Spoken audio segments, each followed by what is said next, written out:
అంటున్నట్టు వర్గీకరణ అనేది సామాజిక న్యాయం అని చెప్పేసినారు. అంటే ఇప్పుడు వ్యతిరేకించే వాళ్ళలో కూడా ఒకరిద్దరు ఏం లేరు. దాదాపు 58 మిగతా కులాలు. ఇప్పుడు మాదిగ సామాజిక వర్గము వర్గీకరణ సామాజిక న్యాయం అంటే ఇప్పుడు మందకృష్ణ గారు నిజంగానే సామాజిక న్యాయం కావాలి అన్నప్పుడు ఇప్పుడు జరుగుతున్నటువంటి వర్గీకరణ అనేది జరిగిన తర్వాత సామాజిక న్యాయంగా జరగబోతుందా, లేదు వ్యతిరేకించే వాళ్ళు సామాజిక న్యాయాన్ని వ్యతిరేకిస్తున్నారా? అంటే నేను సామాజిక న్యాయాన్ని వాళ్ళు వ్యతిరేకిస్తున్నారు అనలేను. ఎందుకంటే వ్యతిరేకించే వాళ్ళ గురించి 2 మాటలు చెప్పి నేను నెక్స్ట్ దానికి ఆన్సర్ చేయడానికి ప్రయత్నం చేస్తా. 94లో ఈ ఉద్యమం ప్రారంభమైంది. అవును, అంటే మందకృష్ణ ఆధ్వర్యంలో 94లో ప్రారంభమైంది. 96 వరకే రాష్ట్ర రాజకీయాలను అది ప్రభావితం చేయగలిగింది. 97లో జస్టిస్ రామచంద్రరాజు కమిషన్, అప్పుడు టీడీపీ అప్పటికి అధికారంలోకి వచ్చింది. జస్టిస్ రామచంద్రరాజు కమిషన్ వేయడము, ఆయన 8 నెలల కాలంలోనే మొత్తం సమాచారం అంతా సేకరించేసి రిపోర్ట్ సబ్మిట్ చేయడము, ఆ జస్టిస్ రామచంద్రరాజు కమిషన్ రిపోర్ట్ ఆధారంగానే ఏబిసిడీలను 4 సమూహాలుగా విభజించడము, వాళ్ళ జనాభా శాతాన్ని బట్టి ఆ రెల్లీ అనుబంధంగా 12 సమూహాలను కలిపి ఏ గ్రూపుగా నిర్ధారించి, అట్లాగే మాదిగా దాని అనుబంధంగానా లేదా ఆ మాదిగ సమూహం కిందకి వచ్చేటువంటి ఇతర 18 సమూహాలను కలిపి బి అని, మాల దాని కింద వచ్చేటువంటి 25 సమూహాలను కలిపి సి గ్రూప్ అని, అట్లాగే ఆది ఆంధ్ర దానితో పాటు 4 సమూహాలను కలిపి గ్రూప్ డి అని పెట్టి ఆ 15% రిజర్వేషన్ని రెల్లీ అనేటువంటి గ్రూప్కి 1%, మాదిగలకు 2%, 7%, మాలలకు 6%, ఆది ఆంధ్రలో 1% విభజించినారు. ఇది ఎప్పుడు జరిగిందనంటే 2000 కాలంలో ప్రత్యేకమైన ఆర్డినెన్స్ తీసుకొని వచ్చిండు చంద్రబాబు నాయుడు ఆర్డినెన్స్ తీసుకొని వచ్చినప్పుడు దానికంటే ముందు యాక్చువల్గా చట్టం చేసిరు. ఇక్కడ ఇంటర్నల్గా అసెంబ్లీలో చర్చ చేసి అసెంబ్లీ బిల్ పాస్ చేసి అప్పుడు హైకోర్టు కూడా వెళ్ళినారు. ఎవరు? ఇప్పుడు ఈ వర్గీకరణ అనేటువంటిది రాజ్యాంగంలో ఉన్నటువంటి నిబంధనలకు వ్యతిరేకంగా ఉంది కాబట్టి వర్గీకరణ చట్టబద్ధం కాదు అని హైకోర్టుకు ఆనాడు మాలమానాడు రూపంలో చాలామంది అప్పీల్ చేసినారు. సహజంగానే కోర్టులు రాజ్యాంగంలో ఉన్నదాన్ని వారు వివరిస్తారు. అంటే రాజ్యాంగంలో ఏవైతే నిబంధనలు ఉన్నాయో నిబంధనలు ఉన్నాయో వాటిని మరొకసారి పునరుద్ఘాటిస్తారు.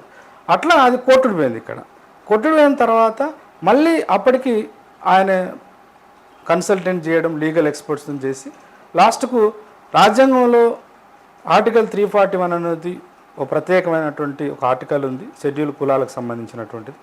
ఈ షెడ్యూల్ కులాలకు సంబంధించినటువంటి మొత్తం వివరాలన్నీ కూడా దానికి అనుగుణంగా జరగాలి. కాబట్టి సపరేట్గా రాష్ట్రపతి నుంచి ఒక ఆర్డినెన్స్ తీసుకొస్తే ఇది నిలబడతాయని చెప్తే మళ్ళీ 2000 కాలంలో ఆర్డినెన్స్ తీసుకొచ్చారు. అట్లా 4 సంవత్సరాలు అది నిలబడ్డాయి. అంటే వర్గీకరణ ఇప్పుడు నేను వివరించిన పద్ధతిలో వర్గీకరణ జరిగింది. ఆ 4 సంవత్సరాల కాలంలో రాష్ట్ర ప్రభుత్వం కల్పించినటువంటి ఉద్యోగ అవకాశాల్లో ఇప్పుడు ఏదైతే వర్గీకరణ జరిగిన పద్ధతుల్లో జరిగింది కొంత బెనిఫిట్ అయినమాట వాస్తవం.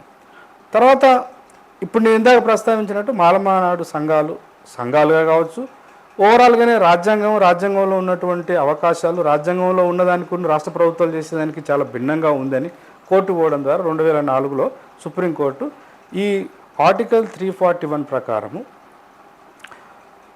దేశంలో చారిత్రకంగా సామాజికంగా అంటరాంతానికి గురైన వాళ్ళని గుర్తించిన సమూహాలను ఒక జాబితాలో చేర్చిన జాబితాల్లో కొంతకాలం తర్వాత 10 సంవత్సరాలకో 20 సంవత్సరాలకో ఇందులో చేర్చబడ్డ సమూహాలు జరగవలసినంత అభివృద్ధి జరిగిందన్నప్పుడు దానిలో నుంచి తొలగించేటువంటి ప్రాసెస్ అంతా రాష్ట్ర ప్రభుత్వాల సహకారం తీసుకొని త్రూ గవర్నర్ ద్వారా కేంద్ర ప్రభుత్వాన్ని పోయి కేంద్ర ప్రభుత్వం నుంచి రాష్ట్రపతి ఆర్డర్ ద్వారా తీసుకొచ్చే ఈ మొత్తం వ్యవహారం అంతా దాంట్లో ఉంది. కాబట్టి అప్పుడు సుప్రీంకోర్టు ఏంటంటే సమూహాలను గుర్తించడం, ఆ గుర్తించిన సమూహాలను సజాతి సమూహంగా గుర్తించడం వరకే రాజ్యాంగంలో ఉంది. కాబట్టి రాష్ట్రాలు మళ్ళీ ఈ గుర్తించిన సమూహంలో మళ్ళీ ఈ ఉపవర్గీకరణ లేదా గ్రూపింగ్ చేయడం అనేది రాజ్యాంగానికి విరుద్ధమని కొట్టేస్తే దాని తర్వాత కాలంలో ఈ మొత్తం పరంపర జరిగింది.